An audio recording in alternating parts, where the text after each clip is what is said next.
ಇವತ್ತು 10 rupees petrol ಹಾಕಿಸ್ತೆ. ಯಾಕೆ ಏನಕ್ಕೆ ಮುಂದೆ ನೋಡೋಣ ಬನ್ನಿ. ಇವತ್ತಿನ ಡೇ ಸ್ಟಾರ್ಟ್ ಆಗಿದ್ದು ಈ ತರ. ಮಾರ್ನಿಂಗ್ 7 o'clock ಸೂರ್ಯ ಕಣ್ಣು ಬಿಡಿತಿದ್ದ. ಆಗ್ಲೇ ಸನ್ರೈಸ್ ಆಗೋಗ್ಬಿಟ್ಟಿತ್ತು. ಒಳ್ಳೆ ವೈಬ್ ಮಾಡ್ಕೊಂಡ್ ಬರ್ತಾ ಇದ್ವಿ. ಹೆಂಗೋಳ ನಿಮ್ ಡೋಗಳು ಅನ್ಕೊಂಡು. ಈ ಮರ ನೋಡ್ತಾ ಇದ್ದ ನಮ್ಮತ್ತು ಫ್ಯೂಚರ್ ಅಲ್ಲಿ ಜುಪಿಟರ್ ಆಗುತ್ತೆ ಅನ್ಕೊಂಡ್ ಬಂದೆ. ಎಲ್ಲಿಗ್ ಬಂದೆ ಅಂದ್ರೆ ಪೆಟ್ರೋಲ್ ಬಂಕ್ 10 ರೂಪಾಯಿ ಪೆಟ್ರೋಲ್ ಹಾಕ್ತೀರಾ ಅಂತ ಕೇಳಿದೆ. ಹಾಕೇ ಬಿಡೋದು ಅವರು. 10 ರೂಪಾಯಿ ಪೆಟ್ರೋಲ್ ಹಾಕ್ತೀರಾ? ನಿಂದು ತಾಯಿ ಗುಣ ಕರೆಕ್ಟ್ 10 ರೂಪಾಯಿ ಪೆಟ್ರೋಲ್ ಹಾಕ್ಸ್ತಾರೆ. ಅವ್ರಿಗೆ ದೇವ್ರು ಒಳ್ಳೇದ್ ಮಾಡ್ಲಿ ಅಂತ ಅನ್ಕೊಂಡ್ ಬರ್ತಾ ಇದ್ದೆ. ಅವಾಗ ಅಪ್ಪು ಮಾವಿನಕಾಯಿ ತಿನ್ನೋಣ ಅಂದ. ಅವಾಗ ನಾನೊಂದ್ ಡೈಲಾಗ್ ಕೊಡ್ದೆ. ಈಗೊಂದು ಹಳೇ ಗಾದೆ ಹೇಳ್ತೀನಿ ಕೇಳಿ, ನಿಮ್ಗೆ ತಾತನ್ ಕಾಲದ್ದು.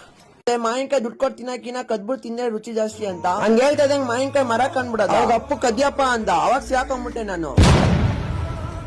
ಕದ್ದಿಲೇಬೇಕಿತ್ತು, ಏನು ಮಾಡಕ್ಕಾಗಲ್ಲ, ಸಿಗಾಕೊಂಡ್ಬಿಟ್ಟೆ. ಯಾರತ್ರ? ನಿಮ್ಮ ಹತ್ರ.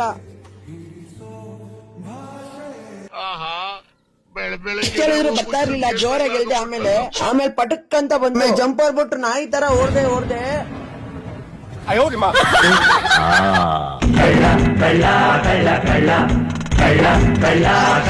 ಗಾಡಿ ಎತ್ಕೊಂಡು ಆ ಮಾವಿನಕಾಯಿ ತಗೊಂಡು ನಮ್ಮ ಅಮ್ಮಂಗ್ ಕೊಟ್ಟೆ. ನಮ್ಮ ಅಮ್ಮಂಗ್ ಏನ್ ಹೆಮ್ಮೆಯಿಂದ ಮಾವಿನಕಾಯಿ ಕೊಟ್ಟೆ ಗೊತ್ತಾ?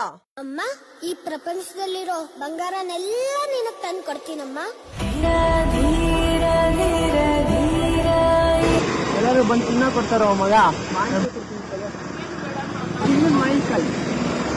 ಇನ್ನೇನ್ ಮತ್ತೆ ಸಿಗುವ GT ಮಾಲ್ ಬ್ಲಾಗ್ ಅಲ್ಲಿ. ಮಾಲ್ ವಿಡಿಯೋ ನಿಮಗೆ ಸಿಗ್ಬೇಕಂದ್ರೆ ಒಂದು ಫಾಲೋ ಮಾಡ್ಕೊಳ್ಳಿ.